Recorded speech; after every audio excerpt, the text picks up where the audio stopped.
Салем, құрметті солтүстіктің шеңберіне кіріп жатқан көрермен. Бүгін біз жергілікті тұрғындардан олар қоныс аудару бағдарламасы бойынша не ойлап жатқандығын білетін боламыз. Ал ендеше кеттік. Естідік қой. Бұл бағдарлама бойынша не білесіз?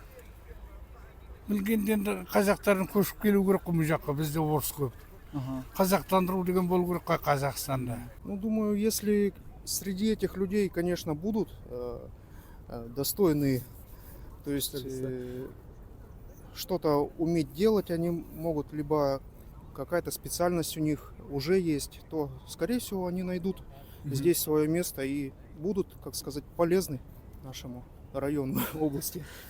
Ну, слышала. А что знаете? Ну, я знаю, что, во-первых, казахский язык у нас больше будет употребляться наш Петропавловский, так как регион северный находится ближе к России, у нас это как-то забыто было. А сейчас больше казахов стало, таких, которые знают казахский язык. Казаков-то много, говорят мало на казахском языке, поэтому... А считаете ли вы, что эта программа решит наши региональные проблемы севера, нехватки кадров там? Ну, я не знаю, может быть и решит. Потому что если будет закон, чтобы все знали казахский язык на своих должностях, то, конечно, это решит вопрос. Чем больше знает казахский язык, тем больше будет у нас сотрудников таких грамотных.